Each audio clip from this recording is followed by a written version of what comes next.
Welcome to JS on Politics. This week we've got a very Wisconsin debate. Yes, there's a fight over milk brewing in America's dairyland. What do Governor Scott Walker and other Wisconsin officials say about the situation? There's also an inquest into a death at the Milwaukee County Jail. We'll have all that, plus winners and losers and your questions, all coming up today on JS on Politics.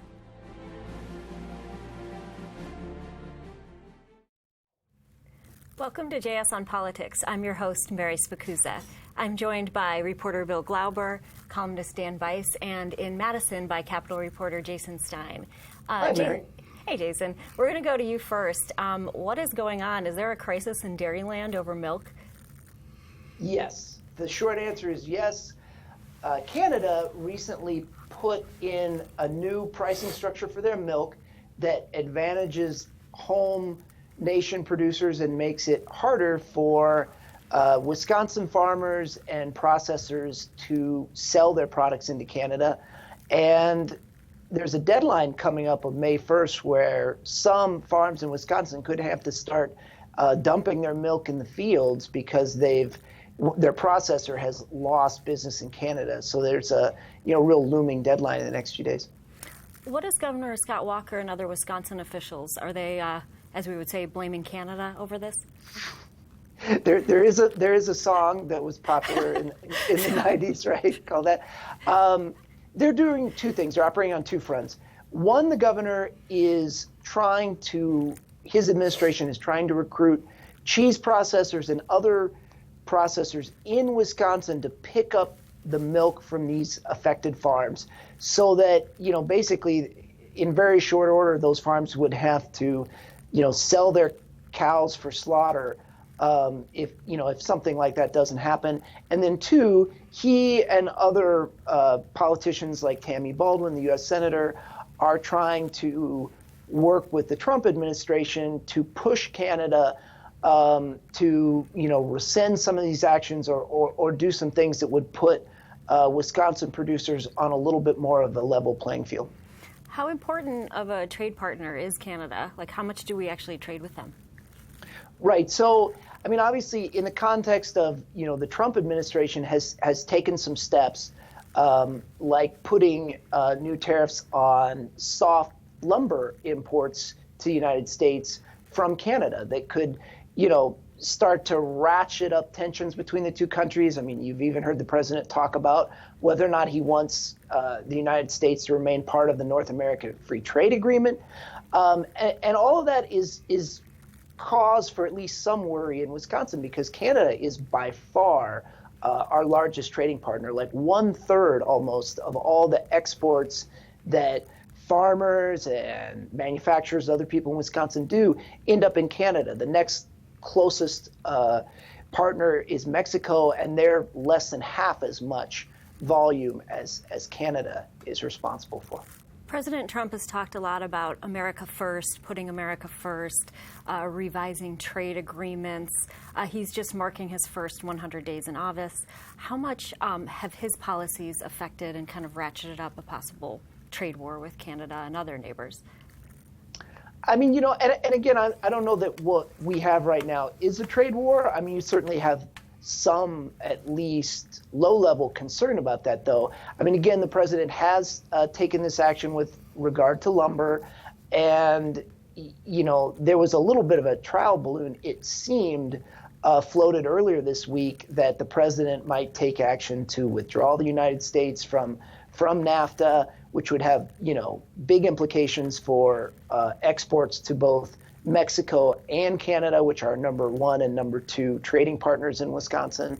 At the same time, then again, you see the president today stepping back from that, saying he doesn't want to withdraw from NAFTA. So, based on those statements, it's a little difficult to interpret how large a shift. There's certainly a shift in rhetoric, and it's difficult to assess how much policy real-world change there is and there's going to be. Do either of you guys want to weigh in on the first 100 days? The reason why we were silent about dairy and lumber is we don't really know much. Actually, on the lumber side of it, that also impacts people who grow trees and send them out, log them here in Wisconsin. They're happy with this I believe it's a 24% tariff that they want to throw on this softwood lumber. But to even think of the notion of a trade war with Canada, it sounds utterly preposterous given the state of the rest of the world. But obviously it's very important economically. But it also shows that the first 100 days for Donald Trump have been difficult from the start, beginning with the inauguration and the count over the crowd, and then just descending from one event to the other, the investigation over alleged ties or allegations that there was some sort of collusion between the Trump campaign and Russia. Again, it's only allegations.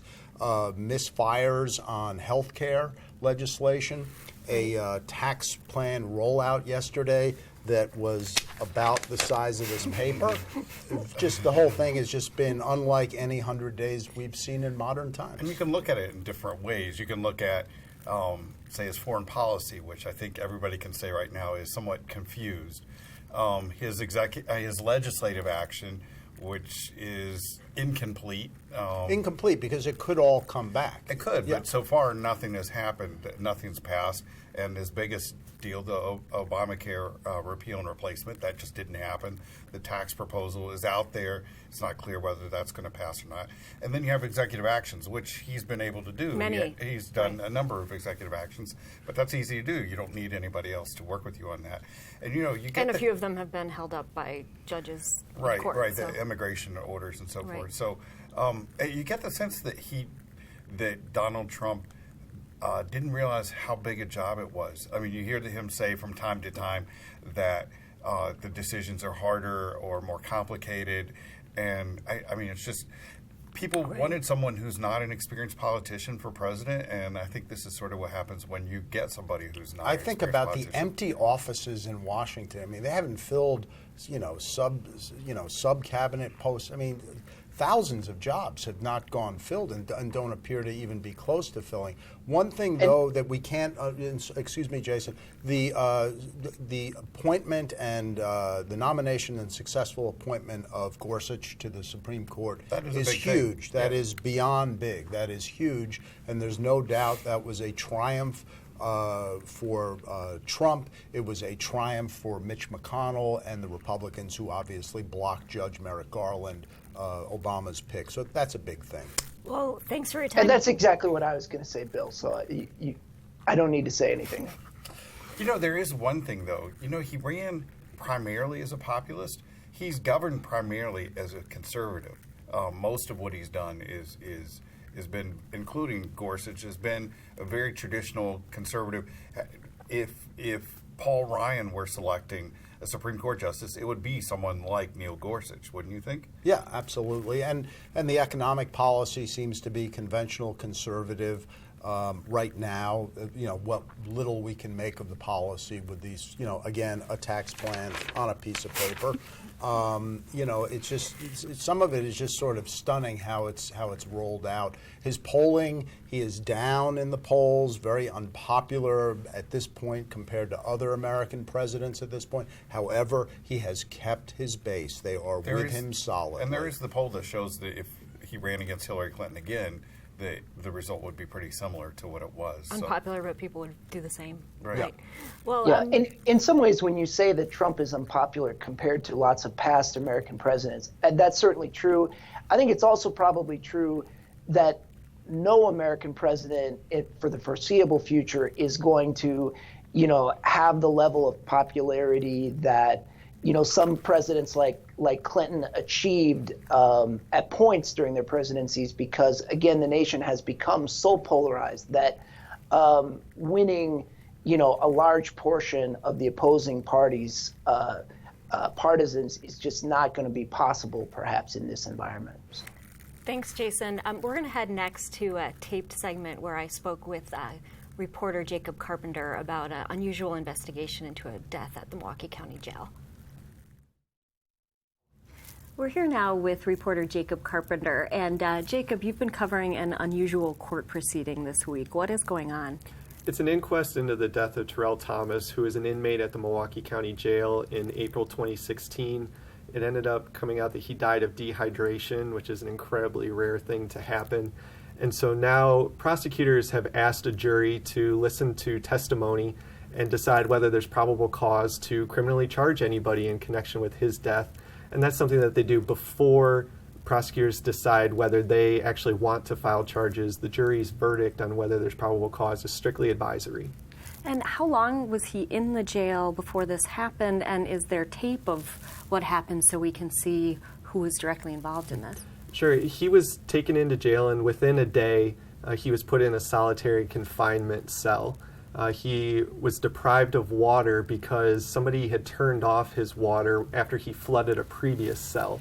And nobody ever marked this down. Nobody ever told other officers, other lieutenants that his water had been turned off. Essentially, they forgot. And so for 7 days, he went without water. And according to prosecutors, he was just mentally unable to communicate his needs because he suffered from bipolar disorder. And has anybody been fired or lost their jobs over this? Not that we're aware of at this point. It is something that we're taking a look at. We do know that nobody was immediately fired right after, according to the records that we've reviewed. There have been some policy changes that have been discussed at the inquest, but no outright firings that we're aware of at this point. And normally Sheriff David A. Clark Jr., our Milwaukee County Sheriff, is quite outspoken on any number of issues. What has he said about all of this? He's been completely silent so far about the circumstances surrounding the death. About all that he's really said is that the media has underreported the crimes that led to Thomas's incarceration and his poor physical health. He did suffer from diabetes and some things related to hypertension, but none of that has been determined to have anything to do with his death. And what was he arrested for? I know it wasn't murder or manslaughter or anything, was it? He was arrested for shooting a man.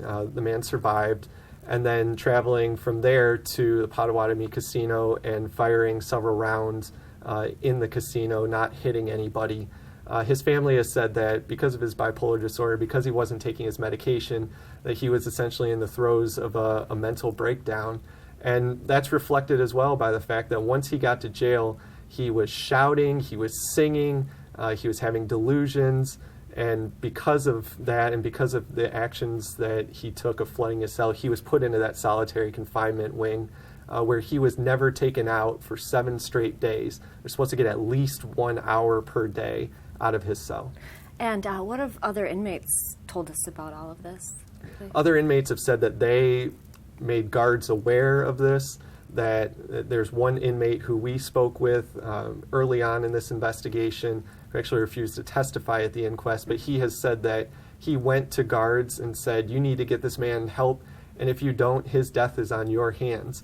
And they did show video that looks to show that he did go to Terrill Thomas's cell, he looked in, and he went to a guard station. We don't know what was said there, but Mr. Barry, the inmate, has said that he went to the guard station and told the officers, you need to get this man help. Well, thank you. We know you've had a really busy week, so thanks for talking with us, and we'll look forward to future stories about this. Thanks for having me. And now we're back with everybody's favorite winners and losers. So, Dan, I'm going to go to you first. Who's your loser? One person that Jared didn't talk about is Major Nancy Evans. She's my loser this week. Much of the investigation and the inquest this week is focused on her. She was in charge of the jail. The prosecutors are pointing out that her testimony disagrees with her captain, and that the discussion about what happened to the videotape for the first several days that Terrill Thomas was in jail is missing, and the reasons for that. And she's given 2 explanations. And it's not like this is any major surprise because she's had problems in the past. Back in 2012, she came under investigation, and actually she lost her title as major and was moved back to captain for giving a no-bid contract to her boyfriend, a contract to strip some walls and redo some chairs and so forth. And he didn't actually do the work, or much of the work. It was very poorly done, and the internal investigation suggested something should be done about it. And instead, there was a temporary suspension with pay, and then she was Sheriff Clark put her back in her position, and then promoted her and put her in charge of the jail. Why isn't there tape of the first part of the tape? That's not exactly clear as to why there isn't. Okay. And the discussion is about whether Captain Gold told her about this and let her know that there was a problem or not with the tape. But yeah, it's the first 3 days of the tape that's missing. So, and then my winner. What about your winners? My winner is the rich and the powerful. This is Donald Trump's tax plan benefits companies. Their rate drops from, was it 35 to 15%? I think it's 39 to 35. And I think for the That's not wealthiest, bad. it drops from 39 to 35%. Okay. So major cuts for both of those two. But again, the tax plan on a piece of paper. Well, what we don't know That's is actually with not the the tax actual rates, tax. the tax rates 35, 25, and then 10 or 15, but we don't know the income levels for each of those, and that's what's going to be debated in the future. What about you? Who's your loser? Well, poor Michael Flynn. Remember him? He was the National Security Advisor. Briefly. Trump's first one. It was brief. He's in a lot of trouble. It sounds like. He got a lot of attention during the campaign, though. He did. He was the one, the former general, retired general, who was leading a chant of Hillary, lock her up. House Intelligence Committee leaders announced that it was likely he violated federal law by failing to fully disclose his business dealings with Russia. And now it looks like the Defense Department's Inspector General is looking into the situation. I don't know. I don't want to have an Inspector General and a House committee looking into actions that I took. So I think it's a very bad week for the former general. What's not clear is why the Trump administration and the White House doesn't seem to be cooperating with the investigations. Didn't they kind of distance themselves from him this week? Yes, they did, and those investigations continue, and I believe it is the cloud that hangs over the Trump administration for the foreseeable future. It's there, it's sort of ever present. We go on to other things, but then, boom, right back to Russia. What about your winners? Well, winner Sheldon and Marianne Lubar, noted Milwaukee philanthropists. They gave $5.5 million to Marquette University for a public policy research center. They have given tens of millions of dollars over the years. I have to read the list. UW Milwaukee, UW Madison, Alverno College, the medical buildings named after them all over the Medical city. College of Wisconsin, and the Milwaukee Institute of Art and Design. And whatever you think of Mr. Lubar's political leanings, and he can vary, but he does impose himself. He has given tens of millions of dollars, and primarily for higher education. Yes. I mean that's been his focus. Yeah, and to be honest, the community really needs more people like that who give back to the community. I'm sure if we have tens of millions of dollars, we will give too. But so I think that's about it. Unless there's anything you wanted to add for your winner before we go to viewer questions. Let's go You're good? to viewer questions. I think they're interesting this week. Okay, so some of them seem to be kind of along some of the same lines, but we'll touch on a few. One reader wants to know if newspapers in the country are negative about our elected president. None of his positive things have been reported on by any major newspapers or news channels. Yet on the Fox News channel, they spoke about many of his accomplishments so far in his first 100 days. They also add, I gave up on CNN because they were so dismal. It prompted me to see a therapist. So, do newspapers hate Donald Trump? I think they love Donald Trump. I mean, he's great. He's great to cover. You don't know what to expect. As opposed to if Hillary Clinton were president, I mean, it would be, in terms of news stories and stuff, would be pretty dull, I'm guessing, by comparison, don't you think? Yeah, absolutely. I mean, Trump came to Kenosha last week and, fired up about the dairy crisis, came right out of the blue, and you just never know what he's going to say. And I think it is a dance between Trump and the news media. Trump, for whatever he says, has always been a creature of the media, and that has not changed. I feel like if I'm off the grid for like 2 hours, I'm wondering if I missed something because something could have happened with Trump, the administration. So, no, I think, the criticism of CNN has been recently that they helped create him by giving him so much airtime. So, and the fact that the viewer says that people aren't covering the positive things he's doing, I think we're covering just about everything he's doing. Right. This is not someone who's not being covered. And I would say his Gorsuch, the Supreme Court nomination, was certainly covered too, and people are seeing, I think his supporters see that as a victory, so that's if you're a Trump fan, his immigration ban, that was certainly covered in great detail from beginning to end. Right. I mean, any number of things. His executive order on Planned Parenthood, that was thoroughly and completely covered. So I don't think that's actually true. But that's partisans tend to think, if they're focused and believe that he's going to be critically covered, I mean, they're going to oversee that sort of stuff. Right. And this one comes from Jill. It's anything new to report on the repealing of Obamacare? I didn't see anything in the newspaper. I'm guessing that Jill is referring to this next wave, the next effort to repeal Obamacare. Well, the House Freedom Caucus apparently has signed up to a plan that now has the moderates in the Republican Party very nervous. We would let states opt out of some of the Obamacare provisions. I don't think it has any chance of passing in the Senate. Which is the issue. You have the Freedom Caucus in the House that wants one thing, the moderate Republicans in the Senate who want something else. And the only way we're going to end up with a plan is something that they can all agree on. Wouldn't this exempt lawmakers too, or Congress themselves? Yes, of course, Congress is exempted from bailing out of the Obamacare provisions. What I think has been shown in the last 6 months or so is not just the popularity of Obamacare, but, and I use this word, not the ingeniousness. I don't say it's the be-all and end-all, but the way they put that together and piece that together, it is very difficult to take apart piece by piece, because you take out one thing and the whole thing collapses, you take out another thing, the whole thing collapses, and nobody wants the whole thing to collapse because it would leave tens of millions of people without insurance. What did President Trump say? Who knew health care could be so complicated? Yeah. Well, I mean, the one thing we know is the best way to make a program popular is to threaten to take it away. And so when you threaten to take away Obamacare, people,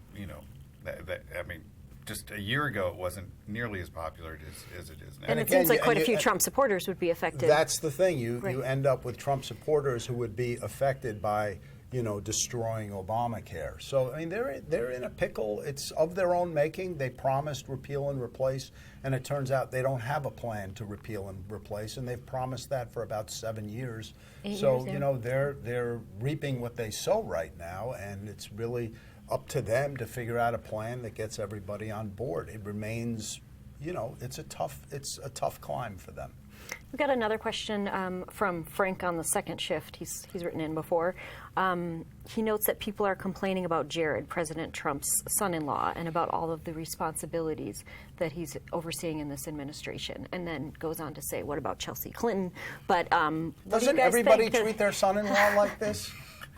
I don't know. Not typically for presidents. I don't know, but maybe in dictatorships, but usually, I mean, the number of things he's been asked to do, from overhauling the federal government to solving the Middle East to dealing with, I mean, it's just ridiculous, the number of things he's been asked to do, and there's no way he can do them. And secondly, we don't know what makes him the person who could be able to solve these things. He is no expert on the Middle East, though he has connections to Israel, as we were finding out this week. So, I mean, I think the criticism's legitimate. Right now, the thing is, if Trump has a problem, he doesn't know how to solve it, he says, we'll let Jared do it. No, Ivanka's on board, too. And they need to, I mean, it gets back to what I said before. They need to staff up. They need to start filling positions and have an administration, not just 10 guys in the back room. And, when you keep giving one guy all this, hey, Jared, take care of this, take care of that, it doesn't look good. He could be the most capable guy, but I don't think anybody, in the world actually, has the experience, the expertise to carry on all of these, to try to solve all of these problems. It's unfair to him. There have also been the stories about him feuding with Steve Bannon and kind of this struggle for control of it the White looks like House. He apparently has won that. It seems like he's doing okay. Now. So we know he's able to do that, but he has access to the president, unlike most other people do. But still, as Bill was saying, he's been tasked to do all of these things that that any one of them would be difficult to do, but the whole collection of them it makes it impossible to do. We got a free speech question. This one is from Darcy. Is free speech dead on college campuses? Referring to the latest Ann Coulter. I thought college campuses were revered for free speech. Who wants to take that one? I don't think free speech is dead on college campuses, but I think that we're in a new era where people are trying to shut down others, through shouting, through demonstrations, rather than just ignore it. And I don't understand. Or engage it. Engage it or ignore it, but engage it in a not a hospitable fashion, but certainly not. And you could be adversarial, but be respectful. And Ann Coulter herself is thrives on this. So this is they actually made her a martyr. I mean, who and would have before thought? That, it was Milo. Remember with Milo with the violent protests And at he's UC coming Berkeley back, I think, somewhere. So after his scandal. Yeah, I just think we're in, and this isn't like shouting down, brown shirts or fascists in Britain ahead of World War II or during World War II. This is, that you could argue one way or the other, do it or not. I mean, but this is unacceptable. You let these people speak, you ignore them, or you go in there and challenge them in a courteous way. First of all, it's not a constitutional issue, but it is a changing. It's a change in the idea of how liberals deal with ideas. And instead of in the 60s, 70s, and 80s, the idea was you let anyone speak and you do what you're saying, which is a more traditional liberal approach to it. Today, it's to shut them down or to argue against them or to impose hate speech codes. It's a dramatic change. One thing to point out, though, this isn't like Ann Coulter was just going to give a speech on the campus and people were opposing it. She was going to get paid and probably get paid really well. I'm sure. Right. And so this is, so that adds an element to the thing. Should whichever group on campus is paying for it, should the campus be supporting that sort of speech? And it just when you think somebody is going to be irrelevant, they become relevant again. In her case, she keeps coming back. You think she has nothing left to say, and she keeps coming back. Well, she's just trying to be more provocative than before, just like Milo. And that's, this isn't so much an exchange of ideas because these aren't brilliant thinkers that we're talking about. These are provocative speakers. That's all it is. It seems like the worst thing you can do for those folks is ignore them. That's like causing them more pain than anything else. But anyway, well, thank you so much for joining us this week. We'll be back next week for JS on Politics.